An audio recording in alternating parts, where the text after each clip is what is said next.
Hello, story lovers, and welcome to Infidelity Tales Lab. We're grateful for having such amazing viewers like you. Tell us, which part of the world are you watching from today? Morning coffee or evening wind down? Share below. Now, let's dive into today's story. Chapter 1. The Precipice. Maxwell Grant stared at the small TV screen mounted in the corner of his prison cell. His knuckles whitened as he gripped the thin mattress beneath him. He wanted to collect millions by slaughtering us all. Veronica wailed hysterically on live TV, her mascara streaming down her face in perfect rivulets. The camera zoomed in dramatically on her trembling hands as she clutched their 4-year-old daughter Lily to her chest.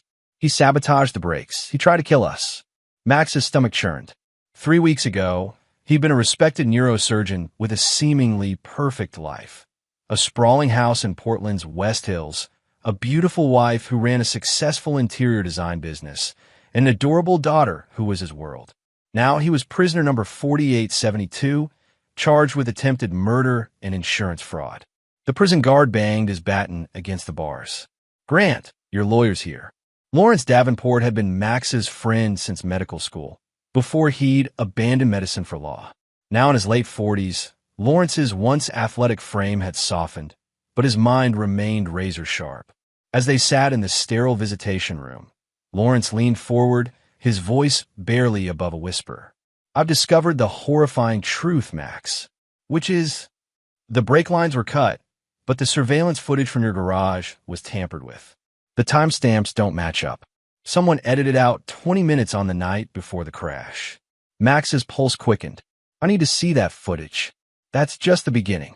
I hired a forensic accountant to go through your finances. Someone's been siphoning money from your joint accounts for months. Small amounts, cleverly disguised as household expenses." "Veronica," Max whispered, the pieces beginning to align in his mind. "There's more," Lawrence continued. "Your wife's phone records show she's been in constant contact with someone named Patrick Reynolds. I did some digging. He's an IT security specialist, specializes in surveillance systems and digital forensics." Max's thoughts raced back to 6 months ago when Veronica had insisted on upgrading their home security system. At the time, he'd been too preoccupied with a complicated surgery case to pay much attention. "The life insurance policy on you was upgraded to $5 million 3 months ago. Your signature was on the paperwork, but I'm betting it's a forgery. She's framing me for something she did," Max said, his voice hollow. "But why crash the car with Lily inside? She would never risk our daughter." Lawrence's expression darkened. "That's what doesn't add up. Unless the crash wasn't supposed to be severe," Max finished. "Just enough to create a narrative." Before Lawrence could respond, the door opened, and the guard announced their time was up. As Lawrence gathered his documents, he squeezed Max's shoulder. "The preliminary hearing is next week. I'm going to request a full forensic investigation of the vehicle, if we can prove tampering of the evidence." That night, as Max lay on his thin prison mattress, his mind shifted from confusion to cold clarity. If Veronica had betrayed him, risking their daughter's life in the process, there would be no forgiveness. Only justice. His justice. Chapter 2. The Abyss. The fluorescent lights of the courtroom buzzed overhead as Judge Harriet Whitfield adjusted her glasses. At 62, she had a reputation for being meticulous and unshakable. Her silver hair was pulled back in a severe bun, her expression neutral as she surveyed the room. Max sat beside Lawrence, wearing an ill-fitting suit provided by his attorney. Across the aisle, District Attorney Sophia Martinez arranged her documents with practiced precision. At 45, Martinez had never lost a high-profile case, and she clearly viewed Max as her next victory. Veronica sat behind the prosecution, her slender frame draped in a conservative black dress, playing the part of the grieving wife who narrowly escaped death. Beside her was a man Max had never seen before, tall, with meticulously styled dark hair and an expensive watch glinting beneath his shirt cuff. Patrick Reynolds, he presumed. The bailiff called the court to order, and Judge Whitfield addressed the room. "This is the preliminary hearing for case number 8472, State versus Maxwell Grant. Mr. Davenport, I understand you have new evidence to present. Lawrence stood. Yes, Your Honor. The defense requests to present findings from an independent forensic investigation of the vehicle in question. Martinez objected immediately. Your Honor, the police forensics team already completed a thorough examination. Conducted by Detective Brian Slater, Lawrence countered, who happens to be Mrs. Grant's cousin. We believe this represents a clear conflict of interest. A murmur rippled through the courtroom. Max noticed Veronica straighten in her seat, exchanging a quick glance with Reynolds. Approach the bench, Judge Whitfield ordered. As the attorneys conferred with the judge, Max studied his wife. The woman he'd fallen in love with during their medical residency had been vibrant and genuine. This carefully constructed facade of vulnerability seemed alien on her face. When Lawrence returned to the defense table, there was a glint of satisfaction in his eyes. She's allowing our evidence. The courtroom doors opened, and Lawrence's forensic expert, Dr. Abigail Torres, entered carrying several folders and a flash drive. As she was sworn in, Max noticed Reynolds leaning forward, whispering urgently in Veronica's ear. Dr. Torres walked the court through her findings. The brake lines were indeed cut, but not in the manner consistent with the prosecution's timeline. Furthermore, the tool marks indicate a serrated blade, not the smooth-edged utility knife found in Dr. Grant's workshop. Martinez tried to discredit the findings during cross-examination, but Torres remained unflappable. Then Lawrence played his trump card. Your Honor, I'd like to present security footage from the Grant residence, specifically from their garage. This footage has been analyzed by digital forensics experts who discovered significant tampering. As the video began playing on the courtroom screens, Lawrence narrated. As you can see, this section from 10:47 p.m. to 11:12 p.m. on the night before the incident has been deleted and replaced with a looped segment of empty garage footage. Objection, Martinez called. This evidence wasn't included in discovery. Because we only obtained it yesterday, Lawrence countered, and I submitted it to the prosecution first thing this morning. Judge Whitfield overruled the objection, and Lawrence continued. We've also discovered that someone accessed the security system remotely that night using credentials registered to an IP address belonging to Patrick Reynolds, an IT security specialist who has been in regular contact with Mrs. Grant. All eyes turned to Reynolds, who had gone pale. Veronica clutched his arm, her knuckles white. Lawrence wasn't finished. We've also obtained Mrs. Grant's bank records showing payments to Mr. Reynolds totaling over $50,000 in the past 6 months, classified as home security upgrades, but deposited into his personal account. My wife deliberately smashed our car with our innocent daughter strapped inside, then pointed the finger at me, screaming I sabotaged the brakes. Max finally spoke, his voice resonating through the hushed courtroom. While I sat in a cold prison cell, my attorney uncovered the horrifying truth. Lawrence then presented the forged insurance documents, expertly traced to a tablet registered to Reynolds. The final blow was cell tower data, showing Reynolds at the Grant residence during the time the security footage had been tampered with, directly contradicting his sworn statement that he had never been to their home. In the silent courtroom, Judge Whitfield physically collapsed when Lawrence showed the medical report revealing Lily had been sedated prior to the crash, with a mild dosage of a sedative commonly used in surgeries, one that would ensure she'd remain unharmed but appear more dramatically affected in the aftermath. As court officers rushed to assist the judge, chaos erupted. Reporters scrambled toward the exits to break the story, and officers moved toward Veronica and Reynolds. In the commotion, Max locked eyes with his wife for the first time since his arrest. Her face shifted from shock to something else, calculation. Even now, she was plotting her next move. And in that moment, Max made a silent vow. This was just the beginning. Chapter 3, The Revelation. All rise. Judge Frederick Palmer had taken over the case following Judge Whitfield's collapse. At 55, Palmer had a reputation for being and fair, exactly what Max needed. 2 days had passed since the explosive preliminary hearing. Max had been released on bail, the ankle monitor a constant reminder of his tenuous freedom. Veronica and Reynolds had both been arrested, charged with evidence tampering, perjury, and conspiracy. But Max knew the battle was far from over.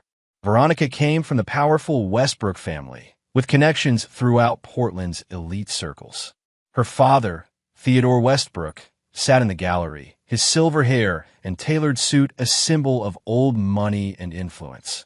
Beside him was Veronica's brother, Donald, a state senator with thinly veiled political aspirations. Lawrence leaned over. Westbrook's brought in Harrington Hughes. Harrington Hughes was a legend in criminal defense, a silver-tongued orator who defended celebrities and corporate executives with an uncanny success rate. His services started at $1,500 an hour, pocket change for Theodore Westbrook. As the proceedings began, Martinez announced that the state was dropping all charges against Maxwell Grant. A small victory, but Max felt no satisfaction. His daughter remained in the custody of Child Protective Services while the courts determined her placement. Hughes rose with practiced gravitas. Your Honor, my clients maintain their innocence. Mrs. Grant continues to assert that her husband tampered with the vehicle. While we acknowledge certain irregularities in the evidence, we believe Dr. Grant orchestrated an elaborate frame-up to counter his original failed attempt. That's preposterous. Lawrence objected. Judge Palmer called for order, then addressed the prosecution. Ms. Martinez, what is the state's position regarding custody of the minor child? Given the complexity of the case, the state recommends Lily Grant remain in protective custody until a full investigation is completed. Max's heart sank. Lily was alone, confused, separated from everyone she loved. Your Honor, Lawrence interjected, my client is no longer under suspicion. He has a constitutional right to custody of his daughter. The allegations against Mrs. Grant remain unproven, Hughes countered. And given Dr. Grant's documented history of working extended hours, we suggest that neither parent is currently suited to provide primary care. Max couldn't contain himself. Documented history? I reduced my surgery schedule 6 months ago specifically to spend more time with my daughter. Dr. Grant, please address the court through your counsel, Judge Palmer admonished. The debate continued for another hour before Palmer rendered his decision. Lily would remain in state custody, with supervised visitation rights for Max. Veronica would have no contact pending resolution of the criminal charges against her. Outside the courtroom, reporters swarmed. Max pushed through the crowd with Lawrence's help, ignoring the barrage of questions. In the parking garage, a sleek black sedan pulled alongside them. The tinted window lowered, revealing Theodore Westbrook's imperious face. A word, Dr. Grant. Lawrence warned Max with a glance, but Max approached the vehicle. You've made a grave mistake, Westbrook said, his voice glacial. My daughter has her flaws, but she's not capable of what you're suggesting. She risked my daughter's life, Max replied evenly. Our granddaughter would never have been harmed. Veronica assured me the precautions were extensive. The admission hung in the air between them. Max's blood ran cold. You knew. Westbrook's expression remained impassive. I know my daughter was trapped in a loveless marriage with a man obsessed with his career. I know she deserved better than living in your shadow. The plan was misguided, but her intentions, to frame me for attempted murder, those intentions, to secure her future and Lily's. You may have won this skirmish, Dr. Grant, but understand this. The Westbrooks have weathered greater storms than you. When this is over, Veronica will have custody of Lily, and you'll be fortunate if you're still licensed to practice medicine. Max leaned closer to the window. Mr. Westbrook, let me be perfectly clear. Your daughter and her accomplice tried to destroy my life and endanger my child. If you think I'm going to walk away and let your family's influence bury the truth, you don't understand who you're dealing with. Is that a threat, doctor? No, Max replied, straightening. It's a diagnosis. You're suffering from terminal hubris, and I'm not the cure. As Westbrook's car pulled away, Lawrence gripped Max's shoulder. What did he want? To intimidate me, Max said. But he made a critical error, which was, he confirmed the family's involvement, and he underestimated my resolve. That night, in his hotel room, Max began planning. The legal system was compromised by the Westbrooks' influence. His medical career hung by a thread. His daughter remained out of reach. But Max had one advantage. They thought they knew his limits. They didn't realize that when it came to protecting his daughter and clearing his name, he had none. Chapter 4. The Counterattack. Max stared at the whiteboard he'd installed in his hotel suite, now covered with names, connections, and timelines written in his precise surgeon's handwriting. 3 weeks had passed since his release. The criminal case against Veronica and Reynolds was progressing slowly, too slowly, weighed down by procedural delays engineered by Hughes and supported by judges with ties to the Westbrook family. His supervised visits with Lily were the only bright spots in this nightmare. Even those were tainted by her confusion and questions about her mother. A knock at the door interrupted his thoughts. Lawrence entered, accompanied by a woman Max didn't recognize. "Max, this is Diana Wallace," Lawrence said. "She's a private investigator I trust implicitly. Former FBI, specializes in digital forensics." Diana was in her late 30s with shrewd eyes and a no-nonsense demeanor. "Dr. Grant," she nodded, "I've reviewed your case. The Westbrooks have significant influence, but they're not untouchable." "I can't afford subtlety anymore," Max replied. "I need leverage." "That's why we're here," Lawrence said, setting his briefcase on the table. "Diana's been investigating Reynolds. He's the weak link." Diana placed a laptop on the table and pulled up a series of documents. "Patrick Reynolds isn't just an IT specialist. For the past decade, he's been a fixer for several high-profile families in Portland, including the Westbrooks. When problems arise that can't be solved through official channels, Reynolds makes them disappear." "What kind of problems?" Max asked. "Everything from scrubbing, compromising information from the internet to more hands-on solutions." She pulled up an article about a hit-and-run accident from 3 years ago.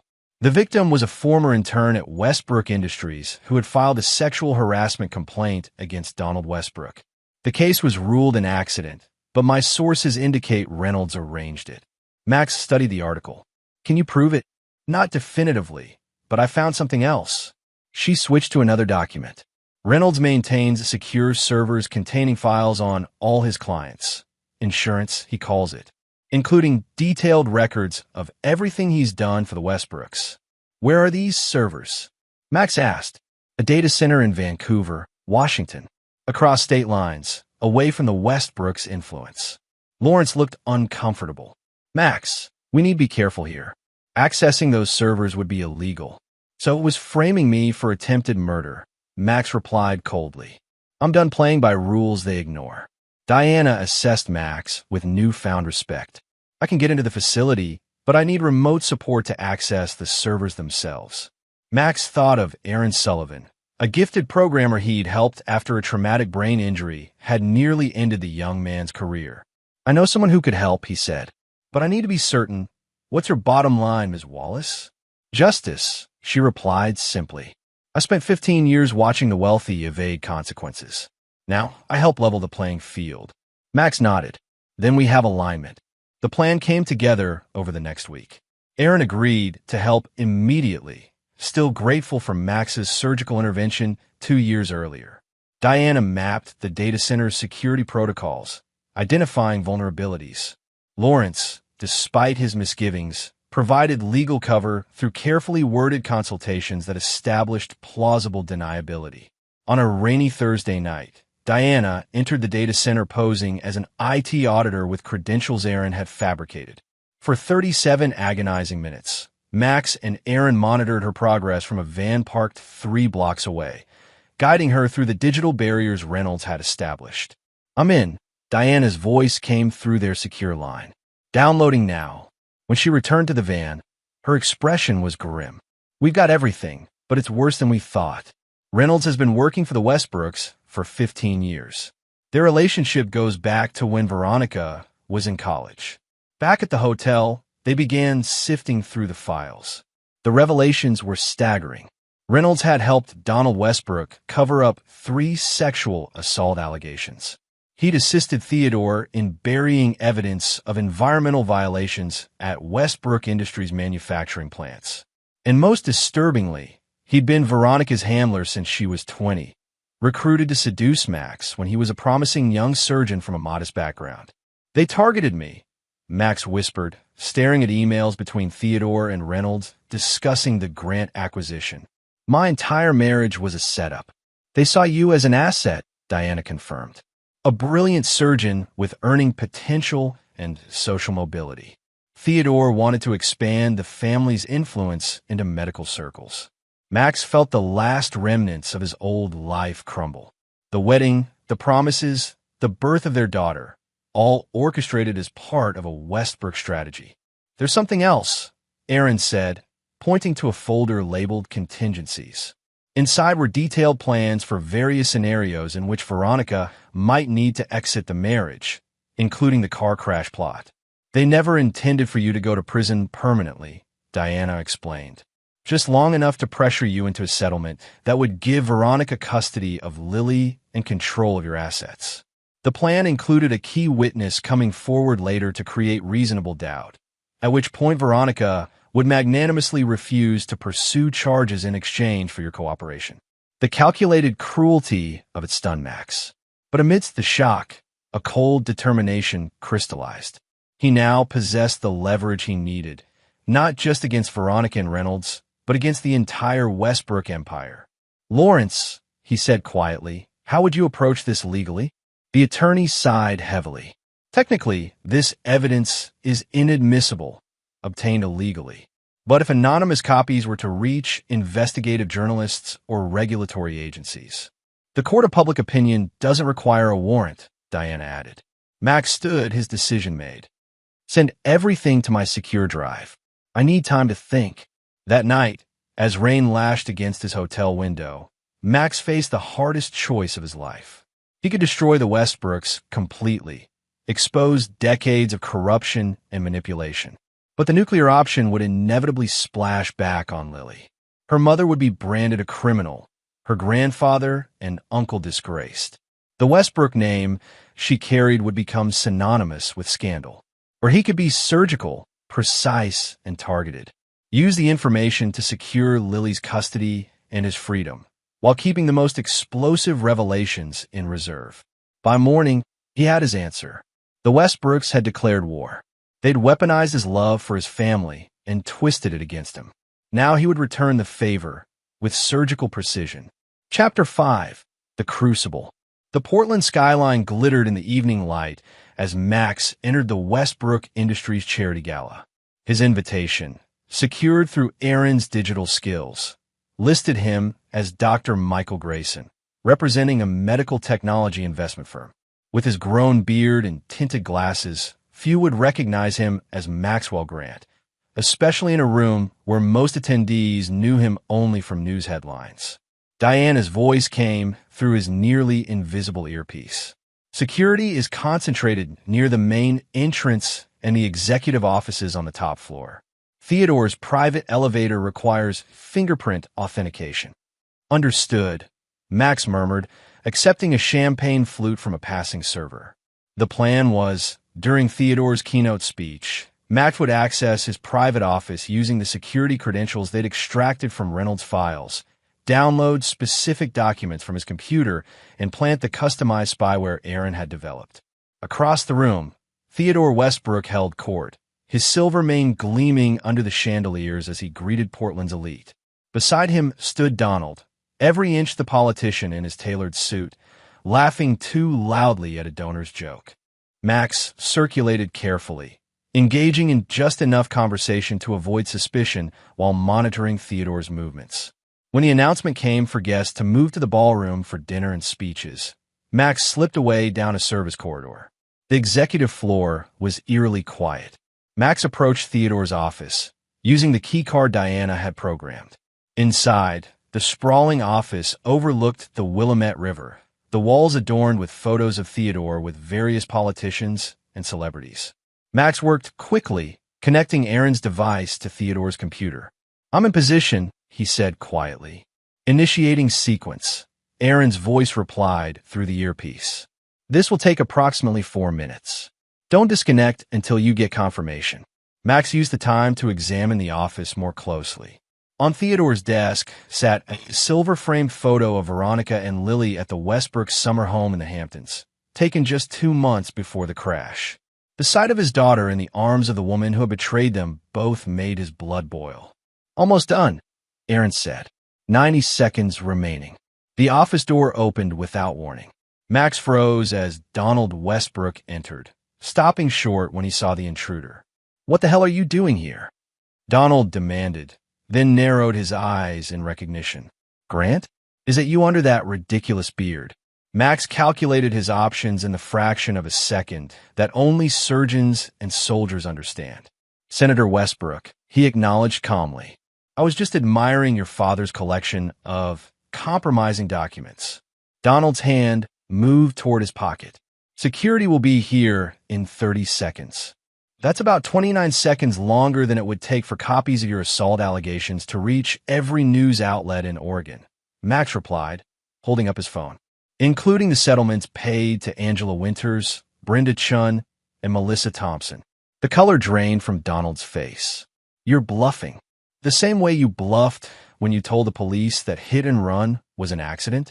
The dashcam footage Reynolds secured tells a different story." Donald's eyes darted to the computer, understanding dawning. "You've accessed Reynolds' servers. Every file, every email, every sordid detail," Max confirmed. "Would you like to know what your father really thinks about your political future?" His emails to Governor Preston are particularly illuminating. The senator's political mask cracked, revealing the insecure son beneath. "What do you want?" "Sit down," Max instructed, gesturing to a chair. "We're going to have a conversation about family loyalty."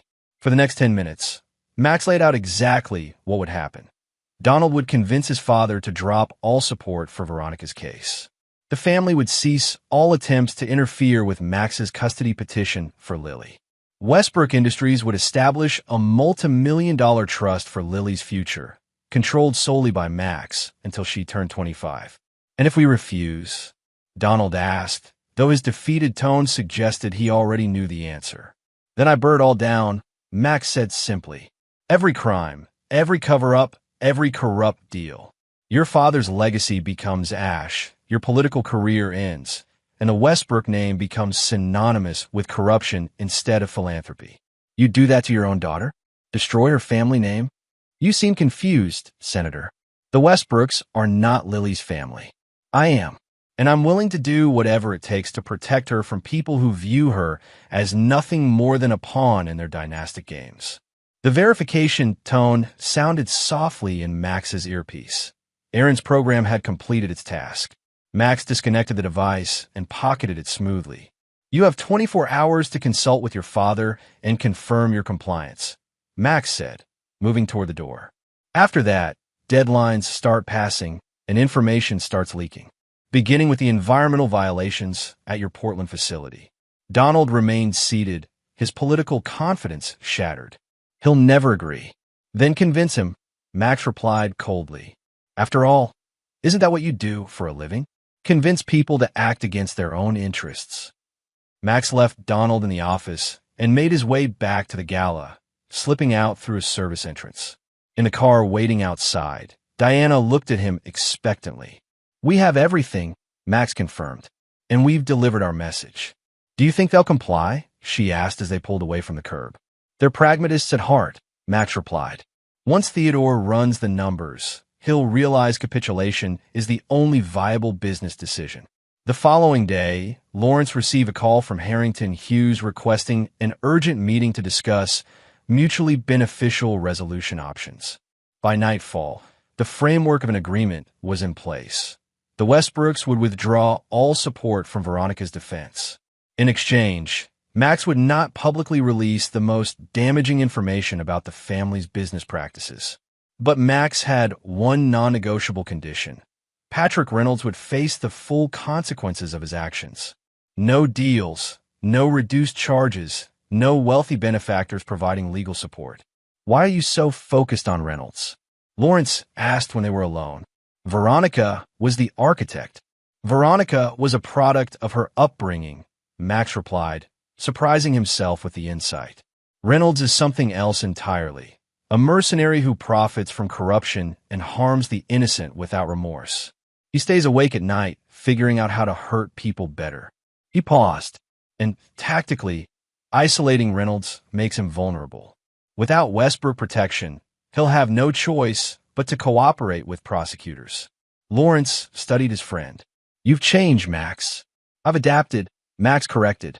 "When the rules are rigged, you don't keep playing the same losing hand. You change the game." Chapter 6: The Reckoning. The state correctional facility's visitor room smelled of industrial cleaner and desperation. Patrick Reynolds sat across from Max, the orange jumpsuit a stark contrast to the bespoke suits he'd worn in court. 6 weeks had passed since the Westbrook agreement, and Reynolds' case had accelerated dramatically once Theodore withdrew his support. "You must be enjoying this," Reynolds said, his voice hoarse but still carrying that undertone of arrogance. "Enjoying would imply emotional investment," Max replied coolly.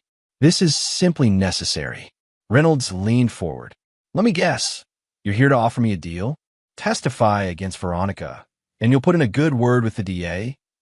"No," Max said, placing a thin file folder on the table between them. "I'm here to inform you of what's already happening." He slid the folder toward Reynolds, who opened it warily. Inside were printouts of emails, bank transfers, and surveillance photos, all documenting Reynolds' activities for clients beyond the Westbrooks. "How did you?" Reynolds began, then stopped himself. "The servers. Your insurance policy cuts both ways," Max confirmed. "Copies of these documents have been forwarded to the FBI's Public Corruption Unit, with specific attention to your work for Judge Roland Murphy and District Attorney Phillips in Washington County." Reynolds' facade cracked slightly. "You sign my death warrant. These people will be far too busy saving themselves to worry about you," Max finished. "The federal investigation officially begins next week. Your only value now is as a cooperative witness." He reclaimed the folder. "But that's not why I'm here." "Then why?" "To understand," Max said simply. "Why Lily? You've done terrible things for the Westbrooks, but involving a child crossed a line even they were uncomfortable with." Something flickered in Reynolds' eyes. The sedative was Veronica's idea. She needed Lily to appear traumatized but not actually be hurt. Said it would sell the story better. "And you just went along with it?" Reynolds' laugh was hollow. "You really don't get it, do you? Veronica wasn't some puppet being manipulated by Daddy. She approached me 3 years ago, wanted her own insurance separate from Theodore's arrangements. She was playing both sides, the dutiful Westbrook daughter and her own game." Max kept his expression neutral despite his surprise. "What was her endgame?" "Independence. The crash was phase 1. Get you out of the way, claim the insurance money, secure full custody of Lily. Phase 2 was leveraging Theodore's involvement to secure her own settlement from Westbrook Industries, enough to cut ties completely. She risked our daughter for money." "Not just money," Reynolds corrected. "Freedom from all of it. Her father, the Westbrook name. She wanted to disappear with Lily, start over somewhere her family couldn't reach her." He studied Max's reaction. "You really had no idea who she was, did you?" The revelation settled over Max like ice water. He'd been a means to an end for Veronica from the beginning, but not just as part of her father's scheme. She'd had her own agenda all along. "There's something else you should know," Reynolds added, leaning closer. "There was a backup plan if the crash failed. Theodore doesn't know about it." "What backup plan?" "Ask your daughter about Uncle Patrick's special games." Reynolds' mouth twisted into something between a smile and a grimace. Veronica was coaching her, establishing a narrative. If the crash didn't work, they were going to pivot to allegations that you'd abused her. Max's vision tunneled, the roaring in his ears drowning out everything else. His hands clenched involuntarily, giving way to primal rage. "If you're lying, check the cloud backup of Veronica's phone," Reynolds said, seeming to enjoy Max's distress despite his own predicament. "There are recorded practice sessions with Lily.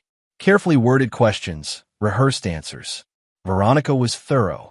Max stood abruptly, his chair scraping against the concrete floor. The guard moved forward, but Max waved him off. "We're done here. One last thing, Doctor," Reynolds called as Max reached the door. "When Veronica realizes I've talked to you, she'll accelerate whatever she's planning from inside. She always has contingencies." Outside in the parking lot, Max sat in his car, gripping the steering wheel until his knuckles whitened. The rage he felt was unlike anything he'd experienced, cold, clarifying, and absolute. The violation of using Lily as a weapon struck at something primal in him. He called Diana immediately. I need you to find something on Veronica's cloud accounts. Videos or audio recordings of her with Lily. Anything labeled as practice or sessions.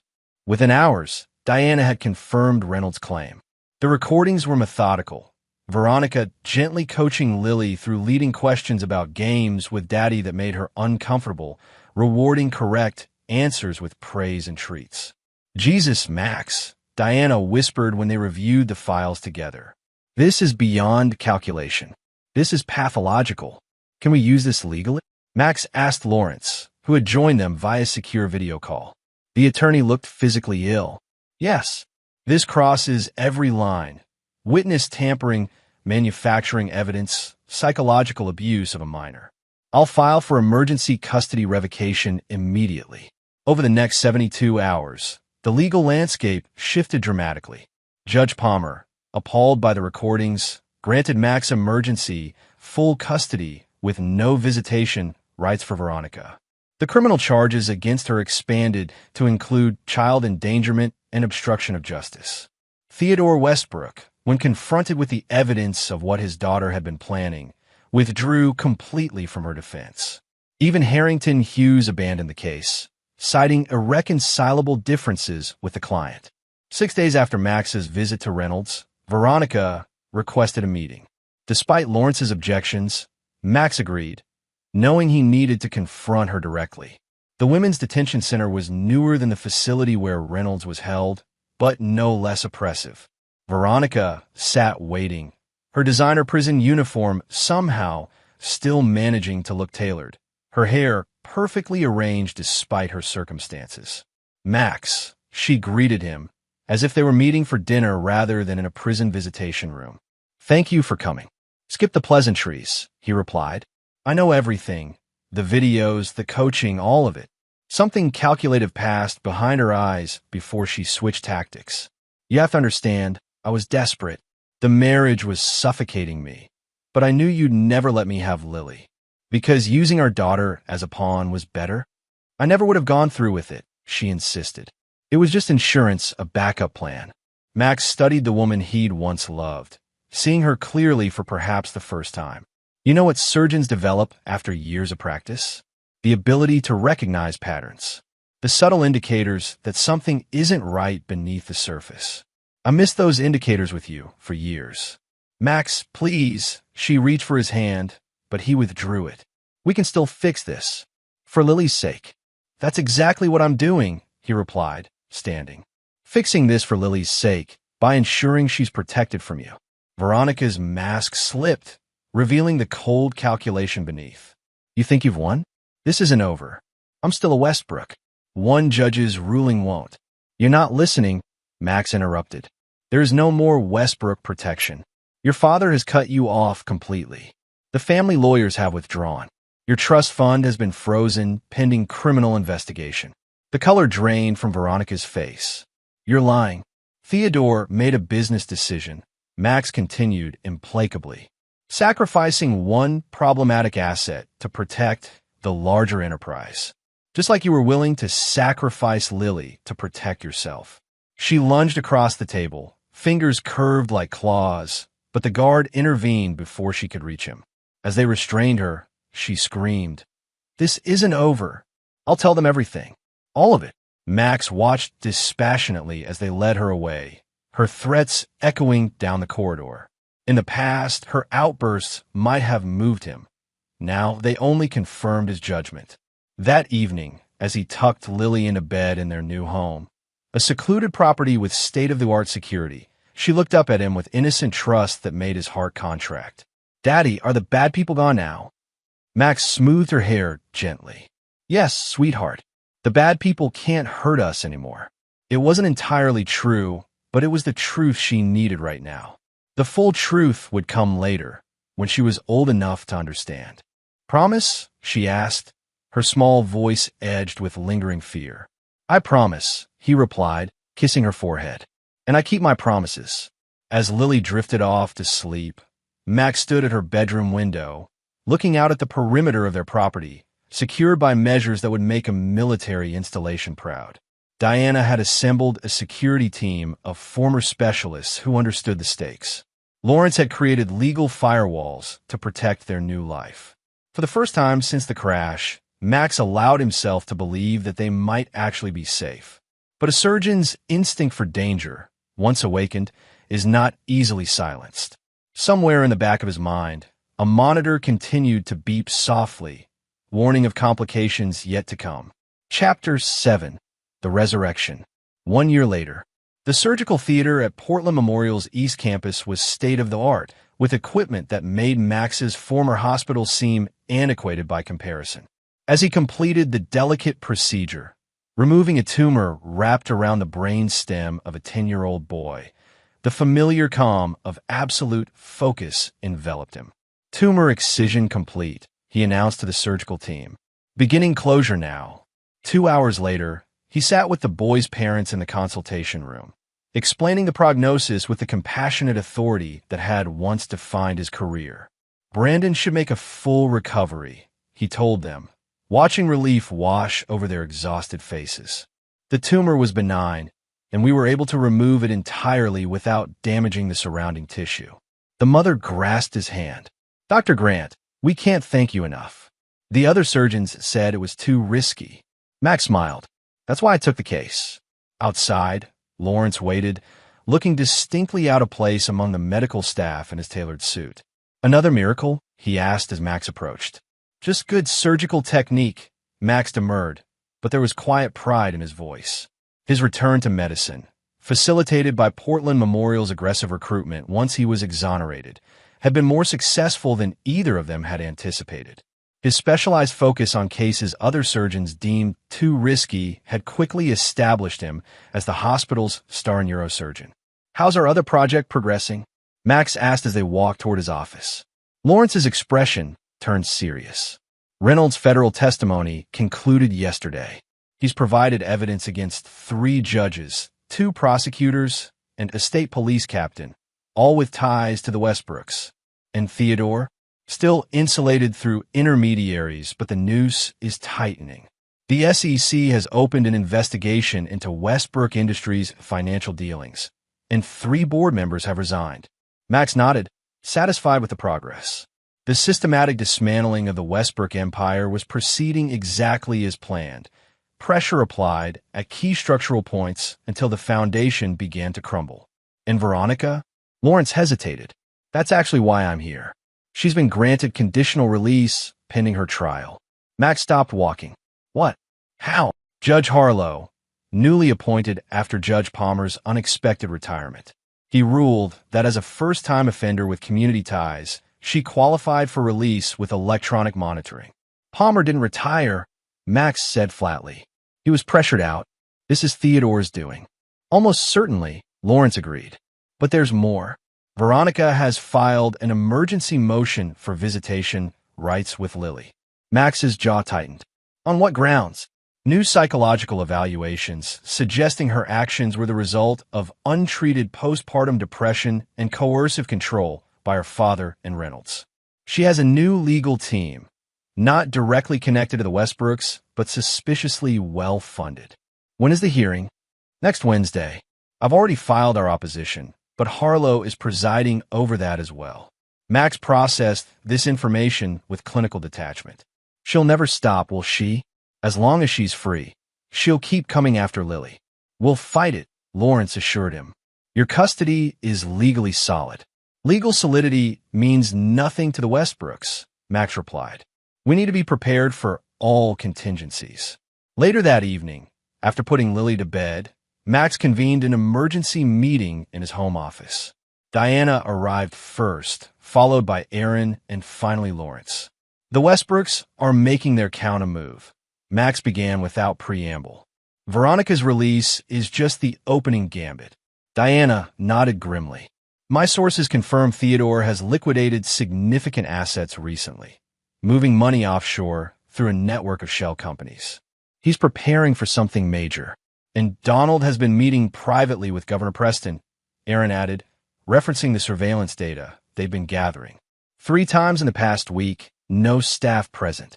They're consolidating power and resources, Max concluded, preparing to bring their full influence to bear. He turned to Lawrence. What are our legal vulnerabilities? The attorney sighed heavily. With Judge Harlow presiding, significant. He's new to the bench, but has a history of favoring reunification in family cases, even in situations with previous endangerment issues. So we need leverage over Harlow, Max stated. Aaron shifted uncomfortably. We've looked. He's remarkably clean. No financial irregularities, no personal scandals. Everyone has pressure points, Max insisted. Keep looking. Diana cleared her throat. There's another approach. The Westbrooks are playing the long game, using the system, deploying their influence incrementally. But their strategy depends on predictability. You're suggesting we disrupt their timeline, Max interpreted. Exactly. Force them to respond to us instead of executing their plan. Max considered this. What specifically do you propose? A controlled burn, Diana replied. Release select information to key journalists, enough to create public pressure, but not enough to trigger their nuclear options. Lawrence shook his head. Too risky. If they feel cornered, they might accelerate their efforts to reach Lily. Which is why we need to ensure Lily is somewhere they can't reach, Max said quietly. The room fell silent as the implication settled. Max, Lawrence finally spoke. If you're suggesting what I think you are, I'm suggesting we remove the prize they're fighting for, Max clarified. Temporarily place Lily somewhere secure, then force the Westbrooks into overplaying their hand. You mean disappear, Diana translated. With your daughter. Not disappear, Max corrected. Relocate strategically while we resolve this permanently. Aaron looked troubled. That's a federal offense, custodial interference across state lines. Only if there's a competing custody order, Lawrence pointed out reluctantly. Currently, Max has sole legal custody. He could, theoretically, relocate with Lily without legal repercussions, provided he notified the court eventually. Max leaned forward. I'm not asking any of you to violate the law. I can handle the relocation personally. And leave us to spring the trap on the Westbrooks, Diana surmised. Clever, but you'd be isolated without support. I have contingency plans, Max assured them. The priority is ensuring Lily's safety while we permanently neutralize the threat. The discussion continued late into the night, with Lawrence repeatedly expressing legal concerns, Aaron offering technical solutions for secure communications, and Diana identifying weak points in the Westbrook defenses. By morning, they had a framework. Max and Lily would disappear for 30 days, long enough to force the Westbrooks into desperate action, but short enough to maintain the legal fiction of a temporary relocation. Meanwhile, Diana would strategically leak information about Westbrook Industries' involvement with Reynolds, focusing on financial crimes rather than the personal aspects that might harm Lily. Lawrence would maintain a public presence, ostensibly searching for Max while actually monitoring the Westbrooks' reactions. Aaron would create a secure communication channel and manage the digital aspects of the operation. As his colleagues departed, Max sat alone in his office, contemplating the risks. The plan violated his surgical principles of precision and control. It introduced too many variables, too many potential complications. But sometimes, as in emergency medicine, the controlled chaos of decisive action was the only path forward. He opened his safe and removed the documents he'd prepared months ago. Alternate identities, financial accounts unconnected to his known assets, property holdings registered through layered LLCs, contingencies he'd hoped never to use but had prepared meticulously. 3 days later, as dawn broke over Portland, Max and Lily drove away from their home for what might be the last time. In the rearview mirror, the city skyline receded, the Westbrook Industries tower still visible like a sentinel on the horizon. Where are we going, Daddy? Lily asked, clutching her favorite stuffed rabbit. On an adventure, Max replied, forcing lightness into his voice. Just for a little while. As they crossed the state line, Max's phone chimed with a secure message from Diana. It's done. First story breaks at noon. The opening moves have been made. Now the game would accelerate toward its inevitable conclusion. Chapter 8. The Endgame. The cabin overlooked Lake Chelan, nestled in the North Cascades of Washington state. Purchased through a chain of shell companies 2 years earlier as part of an investment portfolio, it existed on no record connected to Maxwell Grant. Its isolation and the surrounding 100 acres of private forest made it ideal for their purpose. For 2 weeks, Max maintained their routine. Homeschool lessons for Lily in the mornings, outdoor exploration in the afternoons, secure communications with his team each night after she was asleep. The girl adapted with remarkable resilience, treating their adventure as an extended vacation. The secured tablet showed the cascading effects of Diana's information leak. 3 separate federal investigations into Westbrook Industries, Theodore Westbrook's emergency medical leave from his CEO position, and most significantly, Judge Harlow's recusal from Veronica's cases following revealed connections to Donald Westbrook's campaign donations. They're panicking, Diana reported during their nightly video conference. Theodore has made 3 cash withdrawals of $50,000 each in the past week. Private investigators, Lawrence surmised. He's throwing money at finding you. Let him waste it, Max replied. How's Veronica responding? That's the concerning part, Diana said. She's been remarkably calm. Her new attorney has requested a continuance on all proceedings, citing her need to focus on family healing during this difficult time. She's planning something, Max concluded. Maintain surveillance protocols. Any unusual movement, I want to know immediately. 3 days later, the first red flag appeared. A rental car registered to a Martin Spencer, a known associate of Reynolds, was spotted in Portland, near Lily's former school. Then a woman matching Veronica's description, despite her ankle monitor, was reported in Seattle. Her monitor shows her still at her apartment, Aaron confirmed. She's found a way to fool the system. Or someone in the monitoring company is on Theodore's payroll, Diana added. The pattern became clear. The Westbrooks were triangulating, searching systematically outward from Portland. They had resources Max couldn't match, private security, connections with local law enforcement, and the financial means to sustain a prolonged search. They're getting closer, Max acknowledged. It's time for the counteroffensive. The plan had been developed weeks earlier. Using the most damaging information from Reynolds servers, they would target the Westbrooks' financial infrastructure directly.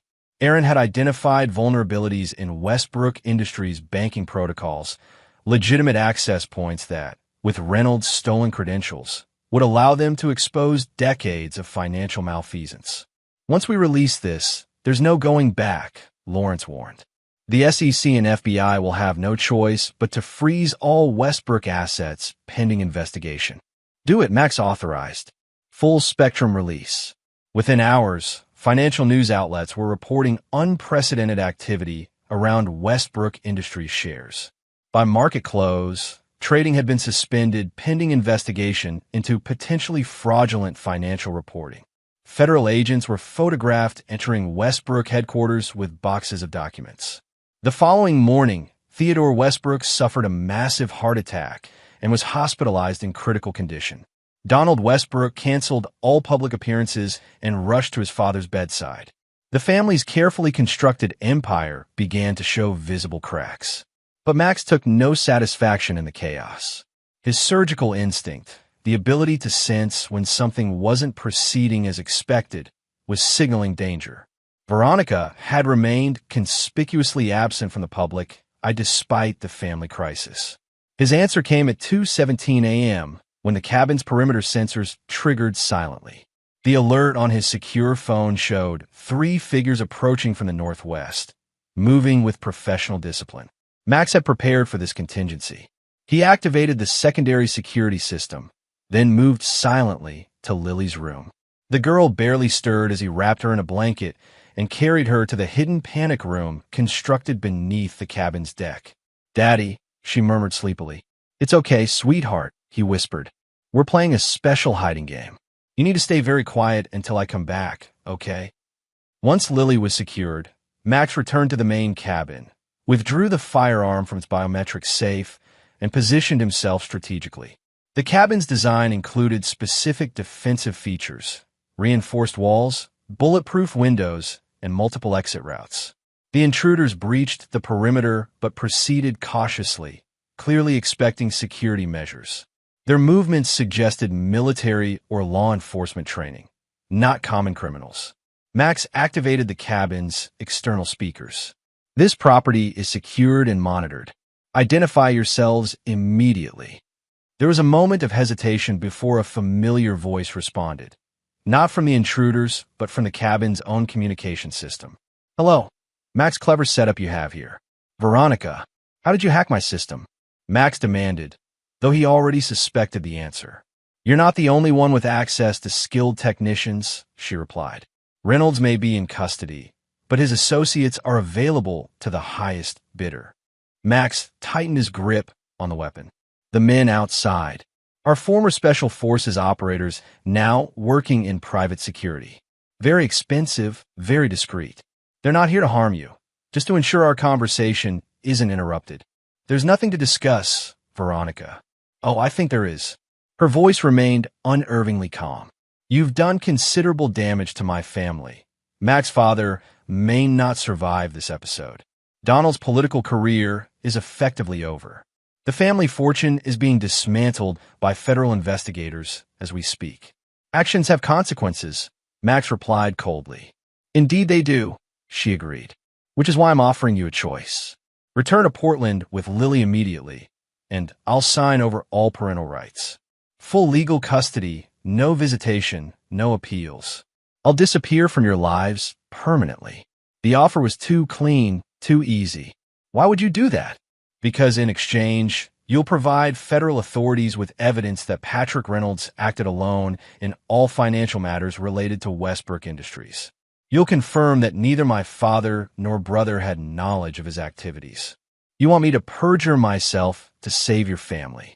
I want you to ensure my daughter doesn't grow up with the Westbrook name completely destroyed, Veronica countered. Think of Lily, Max. Do you really want her to carry the stigma of being Theodore Westbrook's granddaughter once all this becomes public record? The manipulation was transparent but effective, targeting Max's concern for Lily's future. But something else nagged at him. Veronica's voice carried none of the desperation he would expect given the circumstances. You've already made other arrangements, he realized aloud. This is just to buy time. Her laugh was soft and chilling. Always the diagnostician. Yes, Max. The family assets vulnerable to U.S. authorities represent barely 30% of our holdings. The rest is secured offshore, beyond the reach of the SEC or FBI. We can rebuild. Then why this offer? Because despite everything, Lily is my daughter too. And this path is cleaner for everyone. Max considered his options carefully. The men outside were clearly professionals. A direct confrontation would be risky. But Veronica's offer made no sense unless she had an additional agenda. I need proof, he said finally. Draft the custody agreement and have it sent through Lawrence. Once he confirms it's legally binding, we can discuss my testimony. Always cautious, Veronica replied, and he could hear the smile in her voice. Very well. The agreement will be delivered to Lawrence within the hour. My associates will remain nearby to ensure our arrangement proceeds smoothly. The communication ended, and Max immediately activated his secure line to Diana. Veronica found us. She's made contact. Are you and Lily safe? Diana asked urgently. For now. She has professionals surrounding the cabin, but claims she just wants to talk. He quickly explained the offered deal. It's a trap, Diana said immediately. We've been monitoring all communications to and from the Westbrook family. 30 minutes ago, a private jet filed a flight plan from Seattle to the Cayman Islands. Passenger manifest lists Veronica Grant and one minor child. The pieces clicked into place. She's planning to take Lily. The custody agreement is just to get me to lower my guard. Exactly. And once she's in the Caymans with Lily, U.S. custody orders would be extremely difficult to enforce. Max's mind raced through scenarios. Direct confrontation with trained operatives was too risky. Remaining besieged in the cabin would only delay the inevitable. They had resources to wait him out. Escape through the emergency tunnel was possible, but would expose Lily to danger if they were detected. Then he saw it. The solution requiring perfect timing and execution. Diana, I need you to contact the FBI agents handling the Westbrook case. Tell them you have information about an imminent flight risk connected to their investigation. Then patch me through to Lawrence." While waiting for Lawrence to join the call, Max prepared the necessary equipment from his emergency medical bag. When the attorney connected, Max outlined his plan quickly. "That's insanely risky," Lawrence objected. "If their operatives realize what you're doing." "They won't," Max assured him. "Professional mercenaries aren't trained for this scenario. They're expecting resistance or surrender, not medical subterfuge." After disconnecting, Max moved to the panic room and gently roused Lily. "Sweetheart, I need you to be very brave. We're going to play a special game with Mommy." Lily's eyes widened. "Mommy's here." "Not exactly, but she wants to see you.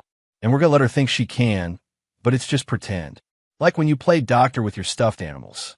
With gentle efficiency, Max administered a mild sedative to his daughter, enough to make her drowsy but not unconscious. Then he carried her to the main room of the cabin and placed her on the sofa before activating the communication system. "Veronica, I've reconsidered.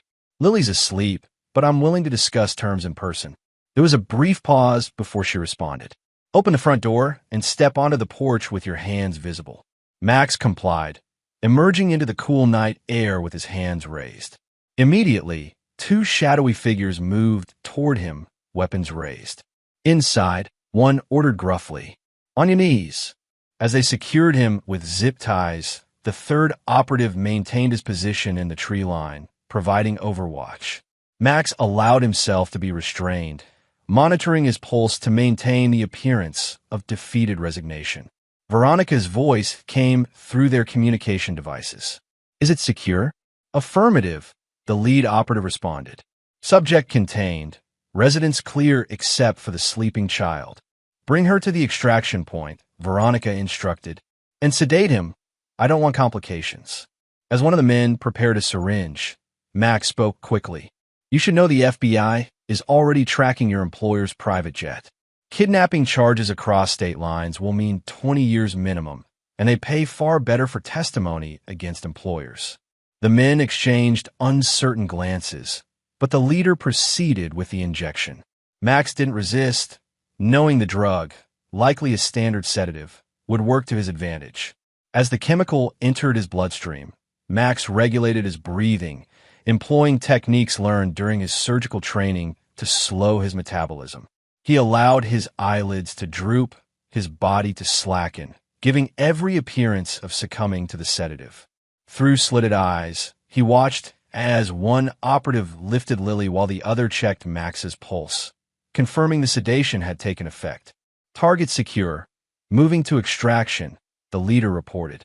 The moment they moved toward the door with Lily, Max activated the final phase of his plan. The cabin's lights cut out completely, the result of a timed circuit interruption Aaron had programmed. In the momentary confusion, Max snapped the zip ties he'd partially cut earlier with a scalpel hidden in his sleeve. Moving in the darkness, he incapacitated the operative nearest him with a precise strike to the carotid pressure point, a technique he'd learned for emergency surgical situations. Before the second man could react, Max had already retrieved his concealed weapon and fired a tranquilizer dart. The third operative, still outside, began firing toward the cabin, but the bulletproof windows held. Max quickly administered the counteragent to Lily's sedative, then moved them both to the panic room. "Daddy," Lily murmured, beginning to rouse. "What's happening?" "Just a bad dream, sweetheart," he soothed, securing the panic room door. "Everything's going to be fine now." Through the panic room's security system, Max watched as multiple vehicles with flashing lights approached the cabin. Diana had delivered on her part of the plan. Federal agents responding to the report of a kidnapping attempt connected to their ongoing Westbrook investigation. Within 30 minutes, the remaining operative had surrendered to the overwhelming federal presence. When Max finally emerged from the panic room with Lily, he was met by FBI Assistant Director Caroline Reed, who had been overseeing the Westbrook investigation. "Dr. Grant," she acknowledged, "your colleague Ms. Wallace was quite insistent that we respond immediately. It appears her concern was justified." "Where's Veronica?" Max asked. "In custody at Seattle-Tacoma International Airport," Reed confirmed. attempting to board a private aircraft with falsified documentation. We also have Theodore Westbrook's chief of security, who was coordinating this operation. As federal agents processed the scene and medical personnel checked Lily, Max realized the final piece of the puzzle. The custody agreement. It was never coming, was it? Reed shook her head. According to the operatives we've questioned, the plan was to extract your daughter, then eliminate any witnesses. Mrs. Grant was quite explicit in her instructions. The cold finality of it settled in Max's chest. Veronica had been willing to have him killed, the ultimate elimination of obstacles to her freedom with Lily. What happens now, he asked. Mrs. Grant will face additional charges of attempted kidnapping, conspiracy to commit murder, and violation of her release conditions. Given the evidence and testimony we've already secured, I'd say her legal problems have just multiplied exponentially. As dawn broke over the mountains, Max sat with Lily as she slept peacefully, the trauma of the night fading like a bad dream. His phone buzzed with messages from Lawrence, Diana, and Aaron, all confirming the same news. Veronica Westbrook Grant was in federal custody with no possibility of bail. Theodore Westbrook had been arrested in his hospital room, and Donald Westbrook was cooperating with authorities in exchange for leniency. The Westbrook empire, built on manipulation, corruption, and exploitation, was collapsing under the weight of its own secrets. And Max, who had entered this battle as a victim, had emerged as something else entirely. A surgeon who had excised a malignancy not just from his own life, but from an entire system that had protected predators like the Westbrooks for generations. Chapter 9. The Reckoning. 1 year later, the Portland courthouse steps were crowded with reporters as Max emerged into the bright spring sunshine. Lawrence walked beside him, both men in tailored suits that reflected their recent successes. No comment at this time. Lawrence repeated to the barrage of questions as they made their way to the waiting car. Once inside, Max exhaled slowly. Is it finally over? Lawrence allowed himself a rare smile. As over as it gets. Veronica's final appeal has been denied.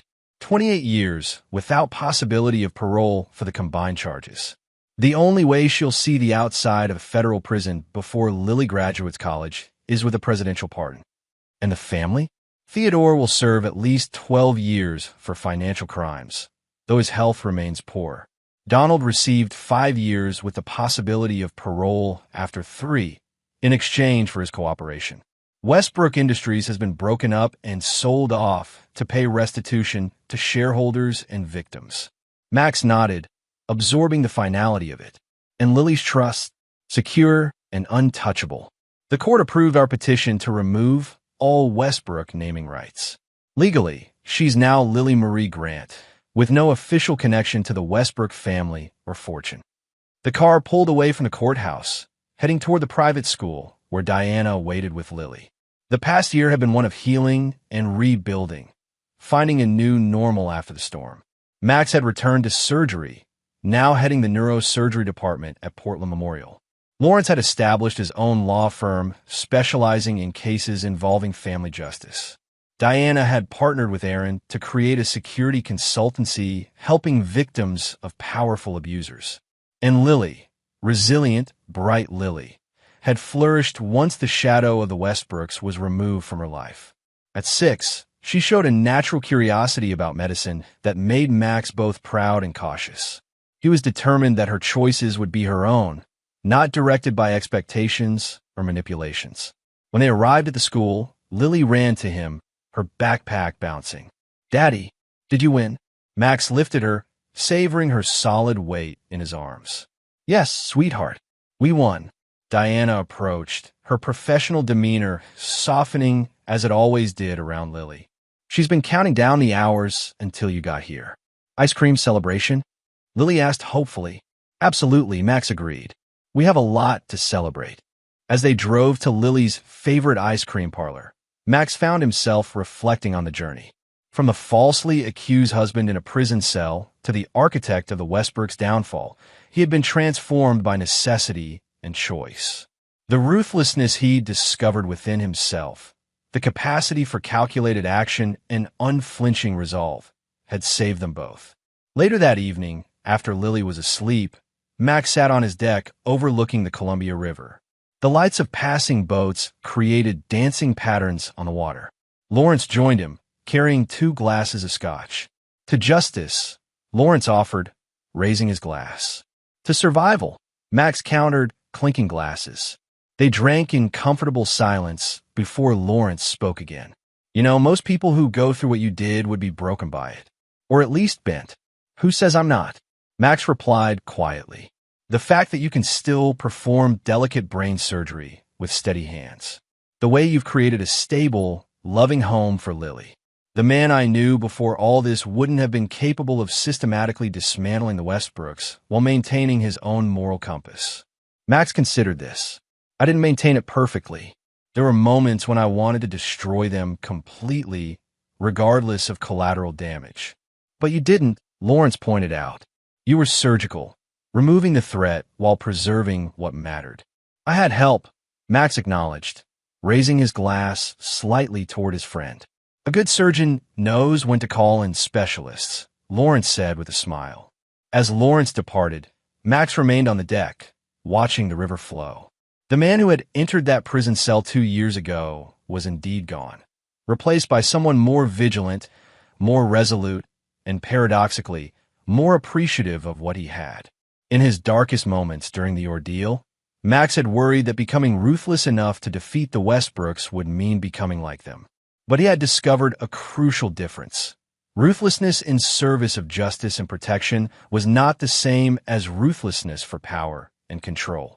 The Westbrooks had underestimated him, assuming his ethical boundaries would limit his capacity to fight.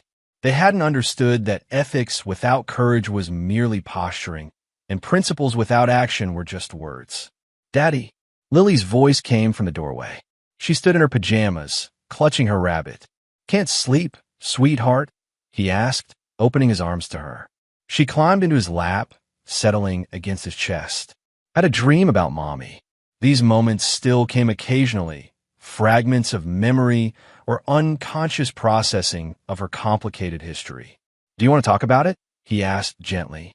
She shook her head. "Just wanted to make sure you were still here." "I'm always here," he promised. "Nothing will ever change that." As Lily drifted back to sleep in his arms, Max gazed at the distant mountains, standing eternal against the night sky. The future stretched before them, uncertain but free from the shadows that had once threatened to consume them. From the ashes of betrayal, they had forged something stronger, a life built on truth, resilience, and the unbreakable bond between father and daughter. A life that belonged to them alone. And for Maxwell Grant, who had lost everything only to reclaim what truly mattered, that was justice enough. And there you have it. Another story comes to an end,